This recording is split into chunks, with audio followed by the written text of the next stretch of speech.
Yemen ഹളറമൗത്തിലെ ഒരു പ്രധാന സ്ഥലമാണ് തെരീം. അവിടുത്തെ ഒരു പ്രത്യേകത എന്താണെന്ന് ചോദിച്ചാൽ, ഞാൻ അവിടെ പോയിട്ട് ഒരാഴ്ച താമസിച്ചു.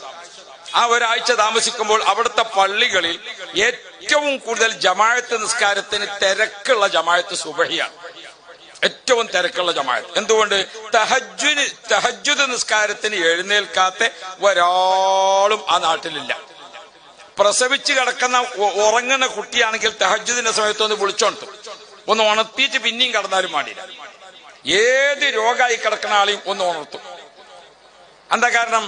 അതാ സുബഹിയോട് അടുത്ത സമയം. ആരംഭ റസൂലുള്ളാഹ് മുത്തുനബി സല്ലല്ലാഹു അലൈഹി വസല്ലമ തങ്ങൾ ജനിച്ച സമയമാണ് സുബഹിയോട് അടുത്ത സമയം. ഇന്ന ഖുർആനൽ ഫജ്രി കാന മഷ്ഹൂദ. അതൊരു വല്ലാത്ത ടൈമാണ്. സുബഹിയോട് അടുത്ത ടൈമിലാണ് ആരെ ജനനം?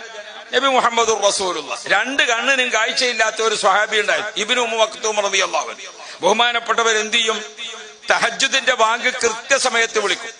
അപ്പൊ സാധാരണ സ്വഹാബാക്കൾ ചോദിച്ചു, അല്ല ഇബ്നു മക്തൂം തങ്ങളെ, നിങ്ങൾ രണ്ട് കണ്ണിനും കാഴ്ചയില്ല, പിന്നെ നിങ്ങൾ എങ്ങനെയാണ് ഈ ബാങ്ക് ഇത്ര കറക്റ്റ് ആയിട്ട് കൊടുക്കുന്നത്?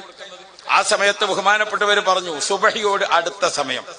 എല്ലാ ദിവസവും ഒരു റഹ്മത്തിന്റെ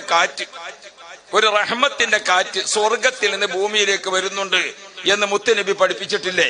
അതെ. അല്ലാമ മുഹമ്മദ് മാലിക് റഹ്മത്തുള്ളാഹി അലൈഹി അത് രേഖപ്പെടുത്തിയിട്ടുണ്ട്. അപ്പോ സ്വർഗത്തിൽ നിന്ന് എല്ലാ ദിവസവും ഒരു റഹ്മത്തിന്റെ കാറ്റ് ഭൂമിയിലേക്ക് വരുന്നുണ്ട്. ആ കാറ്റ് എപ്പോഴാണ് വരുന്നത്? നബി മുഹമ്മദ് മുസ്തഫ മുത്തുനബി സല്ലല്ലാഹു അലൈഹി വസല്ലം തങ്ങൾ ജനിച്ച സുബഹിയോട് അടുത്ത സമയം. ആ കാറ്റ്, റഹ്മത്തിന്റെ കാറ്റ് സ്വർഗത്തിൽ നിന്ന് ഇങ്ങനെ പുറപ്പെട്ടാൽ ആ മന്ദമാരുതൻ അതിങ്ങനെ വരും ഭൂമിയിലേക്ക്. അതിങ്ങോട്ട് വരാൻ തുടങ്ങുമ്പോൾ അല്ലാഹു റബ്ബി അർശിൽ നിന്ന് ഒരു വാങ്ക് വിളി.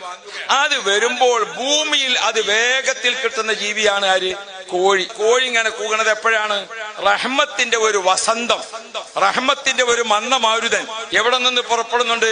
സ്വർഗത്തിൽ നിന്ന് പുറപ്പെടുന്നു. അത് ഭൂമിയിലേക്ക് ഇങ്ങനെ വരുമ്പോ അത് എല്ലാ ദിവസവും ആ തഹജ്ജുദിന്റെയും സുബഹിന്റെയും ആ സമയത്ത് എഴുന്നേൽക്കുന്ന ജീവികൾക്കെല്ലാം ആ മന്ദമാരുതൻ ആസ്വദിക്കാൻ സാധിക്കും. അതുകൊണ്ടാണ് കോഴിയുടെ വർഗത്തിന്റെ റഹ്മത്ത്. കോഴിനെ അറക്കണ അത്രേ വേറെ ഏതെങ്കിലും ജീവികളെ അറക്കലുണ്ടോ ദുനിയാവിൽ? ഉണ്ടോ? നിങ്ങളെ അഭിപ്രായം എന്താ? ഉണ്ടോ?